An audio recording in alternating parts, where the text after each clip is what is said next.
യോഗ നടപടികൾ ആരംഭിക്കുന്നു. ബഹുമാന്യനായ ശ്രീ രമേശ് ചെന്നിത്തല അവറുകൾ ഈ അനുസ്മരണ സമ്മേളനം ഉദ്ഘാടനം ചെയ്യും. ഇന്ന് നമ്മളെല്ലാവരും ഇവിടെ സമ്മേളിച്ചിരിക്കുന്നത് അതുല്യ നടനായ, താൻ കോൺഗ്രസ് ആണെന്ന് ഉറക്കെ പറയാൻ ഒരു മടിയും കാണിക്കാത്ത സലിം കുമാറിനെ അനുസ്മരിക്കാൻ വേണ്ടിയാണ്. അദ്ദേഹം ജീവിതത്തിലുടനീളം ഉജ്ജ്വലമായ കഥാപാത്രങ്ങളെ മലയാളത്തിന് സംഭാവന ചെയ്ത വ്യക്തിയാണ്. വ്യക്തിപരമായി ഞങ്ങൾ തമ്മിൽ വളരെയേറെ അടുപ്പവും ബന്ധവും ഉണ്ടായി. അദ്ദേഹം അഭിനയിച്ച ഓരോ ചിത്രങ്ങളും പരിശോധിച്ചാൽ വ്യത്യസ്ത കഥാപാത്രങ്ങളെ തന്മയത്വത്തോടു കൂടി അവതരിപ്പിക്കാൻ അദ്ദേഹത്തിന് കഴിയുമായിരുന്നു. നമ്മളെ ചിരിപ്പിക്കുകയും ചിന്തിപ്പിക്കുകയും ചെയ്യുന്ന അഭിനേതാവായിരുന്നു അദ്ദേഹം. അതിലെല്ലാം ഉപരിയായി ഒരു നല്ല മനുഷ്യനായിരുന്നു അദ്ദേഹം. അദ്ദേഹം ആശുപത്രിയിൽ കിടന്ന സന്ദർഭം 1-2 തവണ കിടന്നപ്പോഴൊക്കെ അമൃത ആശുപത്രിയിൽ പോയി അദ്ദേഹത്തെ കാണാനുള്ള അവസരം എനിക്കന്ന് ലഭിക്കുകയുണ്ടായി. അത് ഒരു സഹോദരനെ പോലെ എന്നെ ഇഷ്ടപ്പെടുകയും സ്നേഹിക്കുകയും ചെയ്ത വ്യക്തിയാണ് അദ്ദേഹം. കോൺഗ്രസിൻ്റെ ആശയ ആദർശങ്ങളോട് വളരെയേറെ ആഭിമുഖ്യം പുലർത്തിയ ഒരു വ്യക്തിയാണ്. ഒരു സിനിമാ നടനാണ്. തൻ്റെ രാഷ്ട്രീയം പറഞ്ഞാൽ തനിക്ക് സിനിമയിൽ അഭിനയിക്കാൻ അവസരം കിട്ടില്ല എന്ന് ചിന്തിക്കുന്ന ഒരു സമൂഹത്തിൽ ഉറക്കെ പറയും ഞാനൊരു കോൺഗ്രസ്സുകാരനാണ് എന്ന്. അതൊരു പതിവായി അത് പറഞ്ഞുകൊണ്ട് സിനിമാ രംഗത്ത് നിറഞ്ഞു നിന്ന വ്യക്തിയാണ് അദ്ദേഹം. അദ്ദേഹത്തിന് അതുകൊണ്ട് തന്നെ കോൺഗ്രസ്സുകാരുടെ ഇടയിൽ വലിയ സ്വീകാര്യതയും ഉണ്ടായിരുന്നു എന്നതാണ് വസ്തുത. ഇന്ന് നമുക്കെല്ലാവർക്കും അറിയാം, ആ അതുല്യനായ നടൻ്റെ വിയോഗം മലയാള സിനിമയിൽ തന്നെ ഒരു വിടവ് ഉണ്ടാക്കിയിരിക്കുകയാണ്. സാധാരണ നമ്മളൊരാൾ മരിച്ചാൽ പറയുന്ന ഒരു ഭംഗിവാക്കല്ലത്, ഇതൊരു സത്യമാണ്. ഇന്ന് മലയാള സിനിമയിൽ ചിരിപ്പിക്കാൻ കഴിയുന്ന ആളുകൾ വളരെ കുറവാണ്.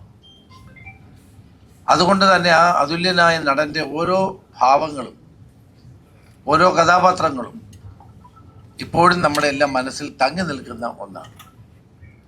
ആ നടൻ വളരെ പെട്ടെന്നാണ് അദ്ദേഹം നമ്മളെ വിട്ടുപിരിഞ്ഞത്.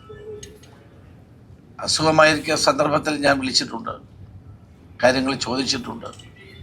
അപ്പോൾ അദ്ദേഹത്തിൻ്റെ മകൻ സിനിമയിലേക്ക് കടന്നു വരുന്നു എന്നുള്ള കാര്യം കൂടി അദ്ദേഹം എന്നോട് പറയുകയുണ്ടായി. അപ്പോൾ ഒരു സർഗപ്രതിഭയായിരുന്ന സലീം കുമാറിൻ്റെ വിയോഗം തീർച്ചയായിട്ടും കോൺഗ്രസ് പാർട്ടിക്കും ഒരു വലിയ നഷ്ടമാണ്.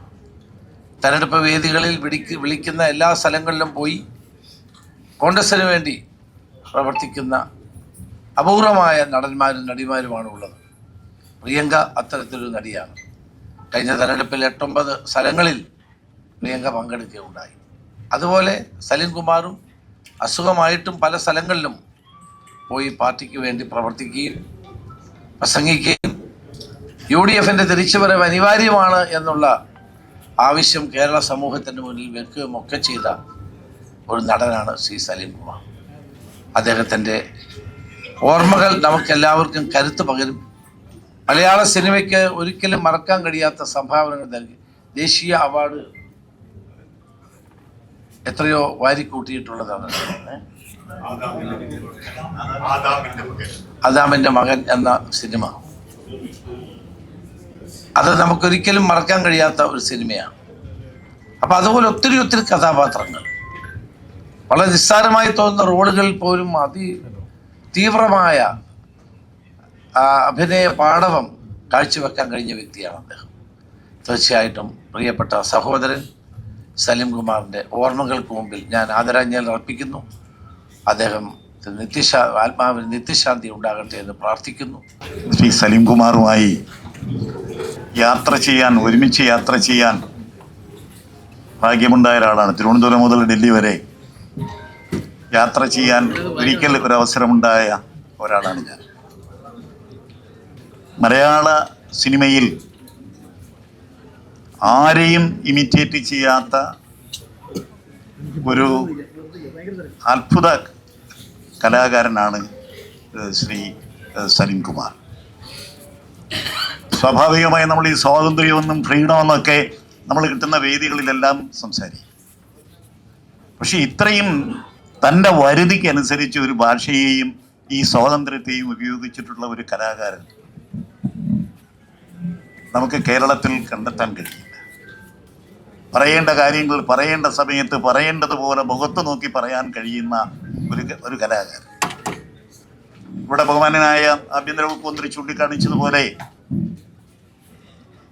എല്ലാ വേദികളിലും താൻ കോൺഗ്രസ്സുകാരനാണ്. അപ്പൊ ഒരു കാപട്യവും, അതാണ് ജീവിതത്തിൽ ഒരു കാപട്യവും, അഭിനയത്തിൽ മാത്രമല്ല ജീവിതത്തിലും ഒരു കാപട്യമില്ലാത്ത ഒരു കലാകാരൻ. അദ്ദേഹത്തിൻ്റെ ഈ അകാലത്തിലുള്ള വേർപാട് കേരളത്തെ സംബന്ധിച്ചിടത്തോളം, സാംസ്കാരിക കേരളത്തെ സംബന്ധിച്ചിടത്തോളം വളരെ വളരെ വേദനാജനകമാണ്. ആ നിറസാന്നിധ്യം, ആ നിറചിരിയോടുകൂടിയുള്ള നിറസാന്നിധ്യം നമ്മളെയൊക്കെ സംബന്ധിച്ചിടത്തോളം വേദനാജനകമാണ്. അദ്ദേഹത്തിൻ്റെ സ്മരണയ്ക്ക് മുമ്പിൽ ഞാൻ ആദരാഞ്ജലി അർപ്പിക്കുന്നു. ഏതെങ്കിലും ഒരു വേദിയിൽ നിന്ന് സംസാരിക്കുന്ന പോലെ അല്ല ഇത്. കാര്യം നമ്മളിവിടെ ഇരിക്കുമ്പോൾ നിങ്ങളെ എല്ലാ പേരെയും കാണുമ്പോൾ വളരെയധികം സന്തോഷമാണ്. ഒരു വേദിയിലിരുന്ന് പരിചിതമായിട്ടുള്ള മുഖങ്ങളുടെ മുന്നിൽ നമ്മൾ നിന്ന് സംസാരിക്കുമ്പോൾ വളരെ സന്തോഷമാണ് തോന്നുന്നത്. പക്ഷേ ഇന്ന് ഈ വേദിയിലേക്ക്, ഈ ഹാളിലേക്ക് കാലെടുത്ത് വെച്ചപ്പോൾ തന്നെ വളരെയധികം ഹെവി ഹാർട്ടഡ് ആണ്. നമ്മളുടെ പ്രിയപ്പെട്ടവർ നമ്മളെ വിട്ടു പോകുന്നതെന്ന് പറയുന്നത് നമുക്ക് എല്ലാവർക്കും ഒരുപാട് വേദനിപ്പിക്കുന്ന കാര്യമാണ്. പക്ഷേ നമ്മുടെ എല്ലാവരുടെയും പ്രിയപ്പെട്ട സലിമേട്ടൻ്റെ കാര്യത്തിൽ അത് നമുക്കൊരിക്കലും നികത്താൻ കഴിയാത്തതാണ്. അത് ഇത്ര പെട്ടെന്നൊന്നും നമ്മളാരും പ്രതീക്ഷിച്ചല്ല. അത് നമ്മളെല്ലാവരെയും ഒരു വല്ലാത്ത ഷോക്കിൽ കൊണ്ടുപോയിട്ടൊരു കാര്യമാണ്. നമുക്ക് എല്ലാവർക്കും പ്രിയപ്പെട്ടതാണ് സലിമേട്ടൻ. വളരെ ചെറിയ കുട്ടികൾ, അതായത് സംസാരിച്ച് സിനിമകൾ കണ്ട് സംസാരിച്ച് തുടങ്ങുന്നവർ തൊട്ട് വയസ്സായവർ വരെ ഒരുപക്ഷെ അവരുടെ നിത്യജീവിതത്തിൽ എവിടെയെങ്കിലുമൊക്കെ സലിമേട്ടൻ്റെ ഡയലോഗ്സ് പറയാത്തവരായിട്ട് ആരും ഉണ്ടാവില്ല. അദ്ദേഹം ഒരു കലാകാരൻ എന്നുള്ളതിനപ്പുറത്തെ അതൊരു നല്ല മനുഷ്യനായിരുന്നു. 2 സിനിമകൾ മാത്രമാണ് അദ്ദേഹമായിട്ട് അഭിനയിക്കാനുള്ള ഭാഗ്യം ഉണ്ടായിട്ടുള്ളത്. പക്ഷേ വളരെ നല്ലൊരു ആത്മബന്ധം ഉണ്ടായിട്ടുണ്ട്. എപ്പോഴും വിളിക്കാറില്ല, എപ്പോഴും കാണാറില്ല, പക്ഷേ എപ്പോഴെങ്കിലും വിളിക്കുമ്പോഴോ അവർ കോൺസ്റ്റൻ്റ് ആയിട്ട് മെസ്സേജിലൂടെയോ ഒക്കെ ചിലപ്പോൾ സലിമേട്ടൻ്റെതായിട്ട് വരുന്ന, ഞാൻ ഈ ഒരു വാർത്ത അറിഞ്ഞപ്പോഴത്തേക്ക് ഞാനിവിടെ ഇല്ലായിരുന്നു. പക്ഷെ ഞാൻ എൻ്റെ ഫോൺ പെട്ടെന്ന് എടുത്ത് നോക്കുമ്പോൾ അദ്ദേഹം അയച്ചിട്ടുള്ള ഇപ്പോൾ കുറേ നാൾ മുന്നെയാണ് എനിക്ക് ലാസ്റ്റ് മെസ്സേജ് വന്നേക്കണം. അപ്പോൾ അദ്ദേഹം ചില ഫോർവേഡ് മെസ്സേജുകൾ അയക്കാറുണ്ട്, വളരെ അർത്ഥവത്തായിട്ടുള്ള, നമ്മളെ ഇരുത്തി ചിന്തിപ്പിക്കുന്ന തരത്തിലുള്ള. അദ്ദേഹവും അതുപോലെ തന്നെയാണ്. അദ്ദേഹത്തിൻ്റെ പല വാക്കുകൾ, അതായത് അഭിനയിക്കുന്ന കഥാപാത്രങ്ങൾ മാത്രമല്ല, അദ്ദേഹത്തിൻ്റെ ജീവിതത്തിലുടനീളം അദ്ദേഹം വളരെ കൃത്യമായിട്ടുള്ള നിലപാടുകളുള്ള ഒരു വ്യക്തിയായിരുന്നു. തൻ്റെ നിലപാടുകൾ, അത് എന്തിനെ കുറിച്ചിട്ടാണെങ്കിലും ആ നിലപാടുകൾ തുറന്നു പറയാൻ ഒരു തരത്തിലുള്ള മടിയും ഒരു സധൈര്യം അദ്ദേഹം പറഞ്ഞിരുന്ന അത്രയും നിലപാടുള്ള, നമ്മുടെ ചുറ്റിലും അത്തരത്തിലുള്ള വ്യക്തികൾ കാണുക എന്ന് പറയുന്നത് വളരെ അപൂർവമാണ്. അപ്പോൾ അത്രയും നമ്മളെപ്പോഴും പറയും കോമഡി കൈകാര്യം ചെയ്യുന്ന ആൾക്കാരെന്ന് പറഞ്ഞാൽ സാധാരണ മറ്റ് കഥാപാത്രങ്ങൾ ചെയ്യുന്നത് പോലല്ല. അത് കുറച്ചുകൂടെ ഒരു ഇൻ്റലിജൻസ് വേണം. അത് അത്തരത്തിൽ എല്ലാ തരത്തിലും അദ്ദേഹത്തിൻ്റെ അഭിനയത്തിൽ മാത്രമല്ല, അദ്ദേഹത്തിന് പറയുന്ന ഓരോ വാക്കുകൾ ഇപ്പോഴൊക്കെ നിങ്ങൾ ഒരുപക്ഷെ കണ്ടിട്ടില്ലാത്ത പല ഇൻ്റർവ്യൂസിൻ്റെ ബൈറ്റുകളൊക്കെ പറഞ്ഞാൽ തന്നെ അത് നിങ്ങൾ കാണുന്നുണ്ടാവും പലപ്പോഴും ഈ സോഷ്യൽ മീഡിയയിലൂടെ വരുന്ന. അപ്പോൾ അദ്ദേഹം ഓരോ കാര്യങ്ങളെ പറ്റിയിട്ടും എത്ര അർത്ഥവത്തായിട്ട് ഇപ്പോഴിരുന്ന് ചിന്തിക്കുമ്പോൾ പോലും എത്ര അർത്ഥവത്തായിട്ടാണ് അദ്ദേഹം അത്തരം കാര്യങ്ങൾ പറഞ്ഞിട്ടുള്ളതെന്നുള്ളത് തന്നെയാണ്. അദ്ദേഹം എത്രത്തോളം ഒരു ഇൻ്റലിജൻ്റ് ആയിട്ടുള്ള അതുല്യനായിട്ടുള്ള ഒരു കലാകാരനായിരുന്നു. അതിനേക്കാളുമൊക്കെ ഉപരിയായിട്ട് എത്ര നല്ല ഒരു മനുഷ്യനായിരുന്നു. അങ്ങനെ ഒരു മനുഷ്യനെയാണ് നമ്മൾക്ക് നഷ്ടപ്പെട്ടത്. ഈ ചടങ്ങ് പൂർത്തിയാകുമ്പോൾ പ്രിയപ്പെട്ട നടൻ ശ്രീ സലീം കുമാറിൻ്റെ ശില്പം, ഒരു മോഡൽ, അദ്ദേഹത്തിൻ്റെ മുഖം പൂർത്തിയാക്കുന്നതാണ്. അത് ഈ അനുസ്മരണ ചടങ്ങിൻ്റെ പ്രത്യേകതയാണ്. മറ്റൊന്ന്, പ്രിയങ്കരനായ സലീം കുമാറിൻ്റെ ഓർമ്മകൾ എല്ലാ അർത്ഥത്തിലും മലയാളികളുടെ മനസ്സിൽ നിറഞ്ഞു നിൽക്കുന്ന തരത്തിൽ സംസ്കാര സാഹിതി അദ്ദേഹത്തിൻ്റെ ഓർമ്മകൾ നിലനിർത്തുന്ന ഉചിതമായ സ്മാരകം ഉണ്ടാക്കും എന്ന് ഈ അവസരത്തിൽ പറയാൻ ആഗ്രഹിക്കുക. മറ്റൊന്ന്, മരണപ്പെട്ടതിന് ശേഷവും ഏറ്റവും കൂടുതൽ സൈബർ വേട്ടയ്ക്കിരയായ ഒരു ചലച്ചിത്ര നടനാണ്. എം.എൻ. കാരശ്ശേരിയെ പോലെയുള്ള ആളുകൾ മാതൃഭൂമി പോലെയുള്ള പ്രധാനപ്പെട്ട പത്രങ്ങളിൽ അതുമായി ബന്ധപ്പെട്ട് കോളം എഴുതേണ്ടി വന്നു. എന്തിൻ്റെ പേരിലാണ് എന്ന് ചോദിച്ചാൽ അദ്ദേഹം ഒരു ക്രൂരനല്ല, വേറെ ഏതെങ്കിലും ഒരു ഗ്യാങ്ങുമായി ബന്ധപ്പെട്ട് പ്രവർത്തിക്കുന്ന ആളല്ല. വളരെ ലളിതമായി, സഭ്യമായി, വളരെ മാന്യമായി കലാരംഗത്ത് പ്രവർത്തിച്ച് ജീവിച്ച് മരിച്ചുപോയ ഒരാളാണ്. പക്ഷെ എന്നിട്ടും ജീവിതത്തിൽ ഒരു കുരുത്തക്കേടും കാണിക്കാഞ്ഞിട്ടും ഒരസഭ്യവും ആരെയും പറയാഞ്ഞിട്ടും ഒരു സാധാരണക്കാരനായി ജീവിച്ചിട്ടും അദ്ദേഹം സൈബർ വേട്ടയ്ക്ക് മരണപ്പെട്ടിട്ടും ഇരയായതിൻ്റെ കാരണം അദ്ദേഹം ഉയർത്തിപ്പിടിച്ച നിലപാടാണ്. നിർഭയമായി നിലപാടുറക്കെ പറയുകയും പലപ്പോഴും പല സാംസ്കാരിക നായകന്മാരും കലാരംഗത്തുള്ളവരും വാഴുന്ന കൈക്ക് വളയിടുകയും വീഴുന്നവൻ്റെ മുതുകത്തൂടെ കയറി പോകുന്ന കാഴ്ചകൾ നമ്മൾ കാണാറുണ്ട്. പക്ഷേ താൻ വിശ്വസിക്കുന്ന ആശയം ഇനി ഒരിക്കലും ഈ രാജ്യത്തും ഈ സംസ്ഥാനത്തും തിരിച്ചു വരില്ലെങ്കിലും താൻ ഉയർത്തിപ്പിടിക്കുന്ന നെഞ്ചോട് ചേർത്ത പ്രത്യയശാസ്ത്രത്തെ തള്ളിപ്പറയാൻ തയ്യാറല്ലെന്ന് ധൈര്യപൂർവ്വം പറഞ്ഞ സലീം കുമാറിൻ്റെ ഓർമ്മകൾ എല്ലാ കാലത്തും വൈകാരികമായ മലയാളികൾ ഓർക്കുന്ന തരത്തിൽ നിലനിർത്തുവാൻ സംസ്കാര സാഹിതി പ്രതിജ്ഞാബദ്ധമാണെന്ന് കേരളം കണ്ട ഏറ്റവും നല്ല കലാകാരന്മാരിൽ ഒരാളായി മണ്ണിൽ നിന്നുകൊണ്ട് മനുഷ്യൻ്റെ ഹൃദയത്തിൽ തൊട്ട ഒരു കലാകാരൻ എന്നുള്ള നിലയിൽ എന്നെന്നും നമ്മൾ ഓർമ്മിക്കാൻ പോകുന്ന, അല്ലെങ്കിൽ നമ്മുടെ ഹൃദയത്തിൻ്റെ തിരശ്ശീലയിൽ എന്നും നിറഞ്ഞു നിൽക്കുന്ന പ്രിയപ്പെട്ട സലീം കുമാർ, ആ സലീം കുമാറിൻ്റെ ഓർമ്മകൾക്ക് മുമ്പിൽ പ്രണാമം അർപ്പിക്കുവാൻ മാത്രം ഈ അവസരം ഞാൻ വിനിയോഗിക്കുന്നു. ഞാൻ യഥാർത്ഥം ഈ റൂമിൽ ഇരുന്നപ്പോൾ ആലോചിച്ച് തൊട്ടടുത്ത റൂമായിരുന്നു മൺമറഞ്ഞു പോയ നമ്മുടെ MP ശ്രീ MI ഷാനവാസിൻ്റെ റൂം. അപ്പോൾ ഇവിടെ ഇരുന്നുകൊണ്ട് ഷാനവാസ് സലീം കുമാറിനെ കുറിച്ച് പറയാനുള്ള ചില കഥകൾ, അതിലൊന്ന്, സലീം കുമാർ ഒരു നല്ല, ഈ ശ്രീ രമേശ് ചെന്നിത്തലയും ഞാനുമൊക്കെ പഴയ BK നായർ MPയുടെ തെരഞ്ഞെടുപ്പ് പ്രചരണത്തിൻ്റെ പൈലറ്റ് പ്രാസംഗികരായിരുന്നു എന്ന് പറയുന്ന പോലെ MI ഷാനവാസ് വടക്കേക്കര നിയോജകമണ്ഡലത്തിൽ മത്സരിച്ച സന്ദർഭങ്ങളിലെല്ലാം പൈലറ്റ് വാഹനത്തിൽ പ്രസംഗം നടത്തി മുന്നോട്ട് പോയത് സലീം കുമാറായിരുന്നു. സലീം കുമാർ അത് ആവേശത്തോടുകൂടി ഞങ്ങളോടൊക്കെ പറയുമായിരുന്നു. എന്ന് പറഞ്ഞാൽ സമ്പൂർണമായി ആരെയും ഭയപ്പെടാതെ, ഭരണത്തെയോ പ്രതിപക്ഷത്തെയോ ആരെയും ഭയപ്പെടാതെ, ഞാനൊരു കോൺഗ്രസ്സുകാരനാണ്, ഞാനൊരു KSUക്കാരനാണ് എന്ന് പറയാൻ തൻ്റെ ഇടം കാണിച്ച ഒരു വലിയ മനുഷ്യൻ കൂടിയായിരുന്നു സലീം കുമാർ. ഈ അടുത്ത ദിവസം നമ്മുടെ സുനിൽ P. ഇളയിടത്തിൻ്റെ ഒരു കുറിപ്പ് കണ്ടു. സുനിൽ P. ഇളയിടവും സലീം കുമാറും കൂടി ജൂനിയറും സീനിയറുമായി മല്യങ്കര കോളേജിൽ പഠിച്ച സന്ദർഭത്തിൽ എന്തും സംഘർഷമാണ്. ഞങ്ങളൊക്കെ അവിടെ KSU പ്രവർത്തനത്തിന് പോയി ഓടിയിട്ടുള്ളവരാണ്. അവിടെ സലീം കുമാർ പഠിക്കുമ്പോൾ സലീം കുമാറിനെ പലപ്പോഴും ഈ സംഘർഷത്തിൽ രക്ഷപ്പെടുത്തിയത് ഈ സുനിൽ ഇടയിടമായിരുന്നു. അപ്പോൾ സുനിൽ പിൽക്കാലത്ത് പറയും, എന്നും അടിയുറച്ച, സുനിലൊരു ഇടതുപക്ഷക്കാരനാണ്, സലീം കുമാർ പക്ഷേ എന്നും ഒരു KSUക്കാരനാണ്, കോൺഗ്രസ്സുകാരനാണെന്ന് പറയുന്നതിൽ ഒരു അമാന്തവും കാണിച്ചില്ല, ധൈര്യം കാണിച്ച ഒരാളാണ്. അതിന് ഏറ്റവും വലിയ ഒരു ഉദാഹരണമാണ് ഈ കഴിഞ്ഞ തെരഞ്ഞെടുപ്പ് കാലത്ത് രമേശ് ചെന്നിത്തല ഇവിടെ സൂചിപ്പിച്ച യോഗങ്ങളിലൊക്കെ പങ്കെടുക്കുന്നവർ. ശ്രീ സലീം കുമാർ പ്രസംഗത്തിൻ്റെ ഒരു പ്രസംഗം അദ്ദേഹം വിടവാങ്ങിയതിന് ശേഷം നമ്മുടെ സോഷ്യൽ മീഡിയയിൽ വളരെയധികം പ്രചരിക്കുന്നുണ്ട്. അത് നിങ്ങളിൽ പലരും കണ്ടിട്ടുണ്ട് എന്നെനിക്കറിയാം, എങ്കിലും അത് ഓർമ്മിക്കുകയാണ്. നമ്മുടെ പഴയ മുഖ്യമന്ത്രി ശ്രീ പിണറായി വിജയൻ ഒരു പ്രസംഗം നടത്തി. അദ്ദേഹം പറഞ്ഞത്, ഈ അടുത്ത ഒരു ദിവസം ഒരു ചെറുപ്പക്കാരൻ, ഒരു വ്യവസായി എന്നെ കാണാൻ വന്നു, ഒരു പ്രവാസി വ്യവസായി കാണാൻ വന്നു, എന്നോട് സംസാരിച്ചു. അപ്പോൾ മുഖ്യമന്ത്രി എന്ന നിലയിൽ ഞാൻ ചോദിച്ചു, എന്താണ് ഞാൻ ചെയ്തു തരേണ്ടത്? അപ്പോൾ പ്രവാസി വ്യവസായി പറഞ്ഞു, എനിക്ക് കേരളം വളരെ ഇഷ്ടമാണ്, അതുകൊണ്ട് കേരളത്തിൽ ഒരു വ്യവസായം നടത്താനുള്ള എല്ലാ സൗകര്യങ്ങളും ബഹുമാനപ്പെട്ട മുഖ്യമന്ത്രി നടത്തി തരണം എന്ന് പറഞ്ഞു.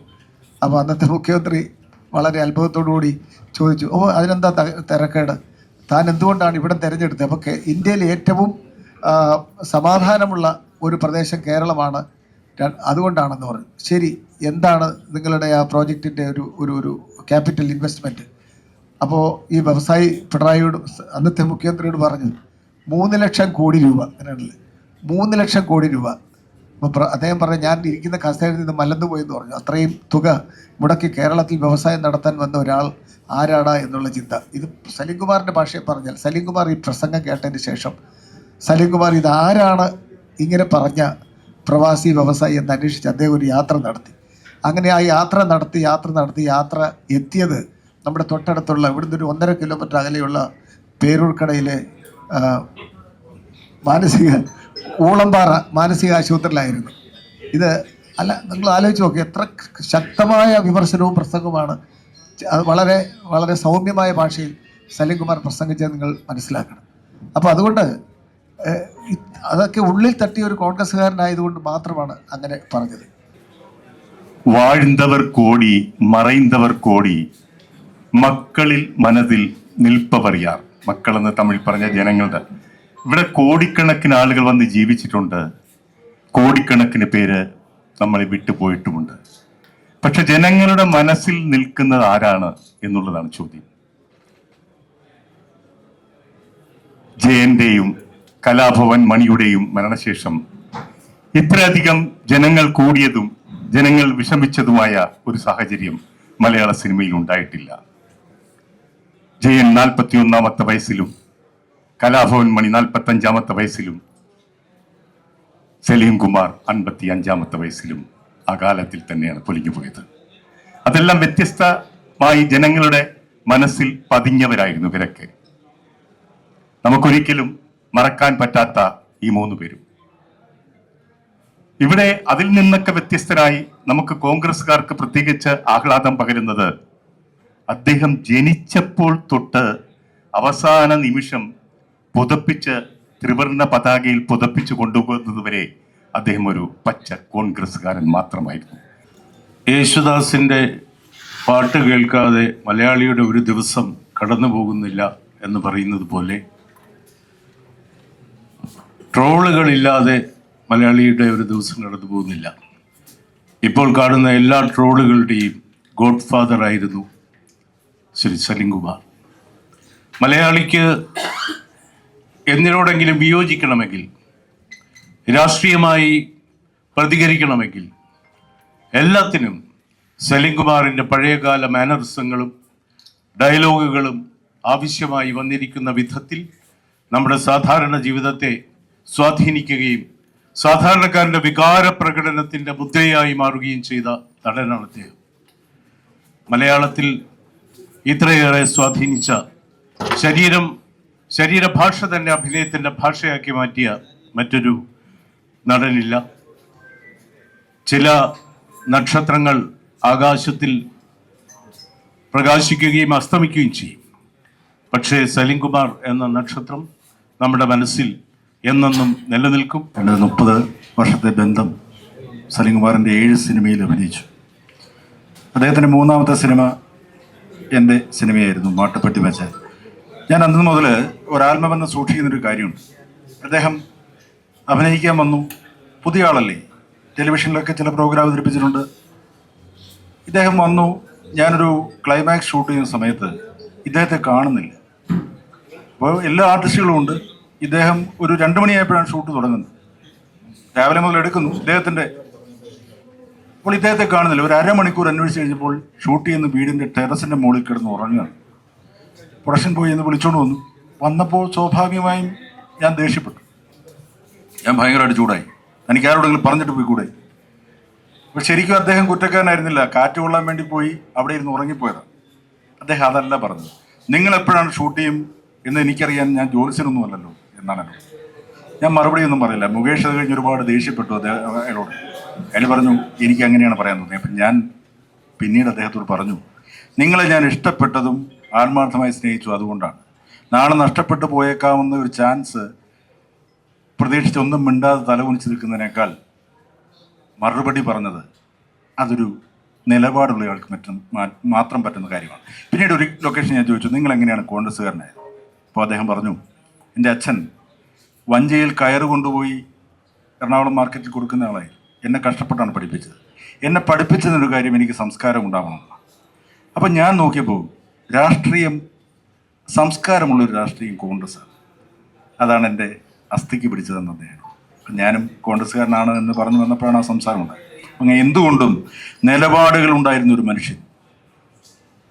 പറവൂര് അദ്ദേഹത്തിൻ്റെ സംസ്കാര ചടങ്ങിൽ ഒരുപാട് വിഷയമുണ്ടായി. അദ്ദേഹത്തിൻ്റെ മകൻ പ്രശ്നമുണ്ടാക്കിയത്. അവനെതിരെ സൈബർ പോരാളികൾ വന്നു. അവൻ്റെ പട്ടി ഷോ എന്നൊക്കെ പറഞ്ഞു. നമുക്ക് മനസ്സിലാവും ഒരച്ഛൻ മരിച്ചു കിടക്കുമ്പോൾ ആ മകൻ്റെ വിഷമം. അതുപോലെ തന്നെ ഇദ്ദേഹം മരിച്ചു കഴിഞ്ഞ് ഞാനൊരു വീഡിയോ ചെയ്തിരുന്നു. അദ്ദേഹം മരിച്ചു കഴിഞ്ഞിട്ട് സൈബർ പോരാളികൾ വന്ന് പറഞ്ഞത് വൃത്തികെട്ടവനെ നാറി എന്നൊക്കെ വിളിച്ചിട്ട് അധമമായ രീതിയിൽ സംസാരിക്കുന്നുണ്ട്. എങ്ങനെ സാധിക്കുന്നു ഇത്? അതും അദ്ദേഹം കോൺഗ്രസ്സുകാരനായതുകൊണ്ടാണ്. എന്തായാലും മരിച്ചിട്ട് എനിക്ക് മരണാനന്തര ചടങ്ങുകളൊന്നും വേണ്ട എന്ന് പറഞ്ഞിരുന്നു അദ്ദേഹം. അതും അദ്ദേഹത്തിൻ്റെ നിലപാടായിരുന്നു. ഇവിടെ നമ്മൾ അനുസ്മരിക്കാതിരിക്കാൻ കഴിയില്ല.